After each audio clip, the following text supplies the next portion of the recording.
রহিম মিয়া নামাজ পড়ে বাড়িতে প্রবেশ করতেই উঠানে ব্যাটার বউ হ্যাপির সাথে দেখা। বৌমাকে দেখে জিজ্ঞেস করলেন, বৌমা তুমি কোথায় যাচ্ছ? হ্যাপি বললেন, বাবা আমি একটু শপিংয়ে যাচ্ছি। বৌমার মুখে শপিংয়ে যাওয়ার কথা শুনে বাবা বললেন, তুমি এই অবস্থায় শপিংয়ে যাচ্ছ? তুমি বাইরে গেলে বোরকা পরে যেতে পারো, বোরকা না পড়লে হিসাব করে যেতে পারো। তুমি আমাদের বাড়ির বউ, তুমি যদি বেপরোয়াভাবে শপিংয়ে যাও মানুষ তোমার দিকে তাকায় থাকবে, আর এটা নিয়ে গ্রামে সমালোচনা করবে। বলবে মুন্নার বাবা 5 ওয়াক্ত নামাজ পড়ে, মুন্না মাঝে মাঝে নামাজ পড়ে, অথচ মুন্নার বউ বেপরোয়াভাবে চলাফেরা করে। যখন খুশি যেখানে খুশি চলে যাও, এই বউটাকে শাসন করে না।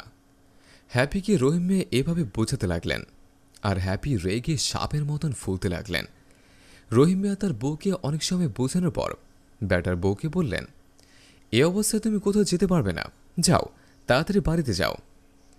শ্বশুরের এসব কথা শোনার পর হ্যাপি সাপের মতো ফুলতে ফুলতে বাড়ি চলে আসলেন। বাবা দাঁড়িয়ে দাঁড়িয়ে ভাবতে লাগলেন, দেখে শুনে সুন্দর একটা ব্যাটার বউ আনলাম, এখন দেখছি আমাদের কোনো কথাই শোনে না, বেপরোয়াভাবে চলাফেরা করে। আল্লাহ তুমি আমার ব্যাটার বউকে হেদায়েত দান করো। মুন্না ঘর থেকে বের হতেই হ্যাপি সাপের মতো ফুলতে ফুলতে মুন্নার সামনে গিয়ে দাঁড়ালেন। সাপের মতো ফুলতে দেখে মুন্না জিজ্ঞেস করলেন, কি ব্যাপার, তুমি না শপিংয়ে যাচ্ছিলে, সাপের মতো ফুলতে ফুলতে বাড়িতে আসলে কেন? জবাবে হ্যাপি বললেন, তোমার বাবা আমাকে শপিংয়ে যেতে দেয় নাই। বউয়ের কথা শুনে মুন্না বললেন, কেন, আব্বা কি বলছে? জবাবে হ্যাপি বললেন, তোমার বাবা বলেছে আমাকে বোরকা পরে যেতে, না হলে হিজাব করে শপিংয়ে যেতে। যেই গরম পড়েছে, এই গরমের ভেতর বোরকা পরলে আমি তো একেবারে সিদ্ধ হয়ে যাব। তোমার বাবার এত আদেশ আমি মানতে পারবো না। মুন্না বললেন, তোমাকে হিজাব করার কথা শুধু আব্বা বলে না, আমিও বলি। তুমি তো আমাদের কোনো কথাই শোনো না। আব্বা তোমাকে বোরকা পরে যেতে বলেছে, তুমি বোরকা পরেই শপিংয়ে যাও, আর তা না হলে আমি তোমাকে আগামীকাল নিচে গিয়ে শপিং করে দেব। এখন ঘরে গিয়ে পোশাক পাল্টে নাও।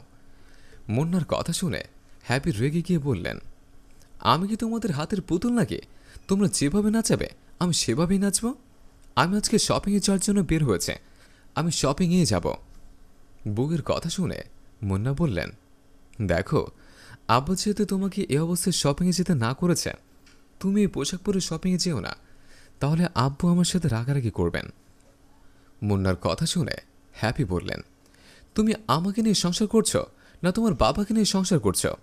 আমার কথার যেহেতু কোনো মূল্য নাই, তাহলে তুমি তোমার বাবাকে নিয়েই থাকো, আমি আমার বাপের বাড়ি চলে যাব। বউয়ের মুখে এমন কথা শুনে মুন্না নিজেকে কন্ট্রোল করতে পারলেন না।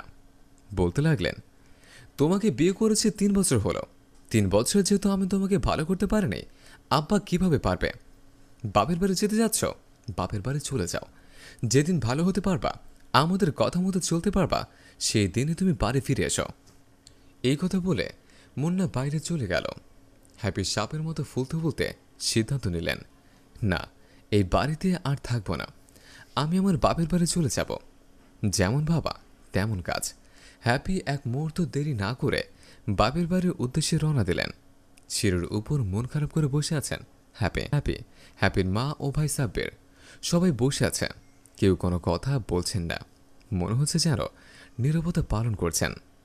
মা হ্যাপিকে বলে উঠলেন, তুই এইভাবে বাড়ি এসে ঠিক করিস নে, তুই এখন মুন্নাদের বাড়ি চলে যা।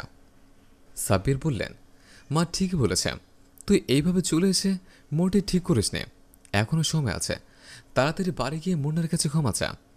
মা আর ভাইয়ের কথা শুনে হ্যাপি বলে উঠলেন, আমি তো বলেছি ওই বাড়ি থেকে এসেছে, আমি আর ওই বাড়ি যাব না।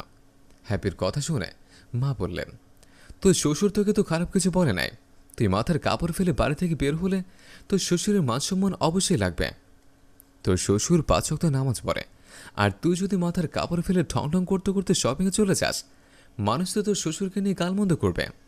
এখনো সময় আছে, নিজেকে পরিবর্তন কর আর শ্বশুর বাড়ি ফিরে যা।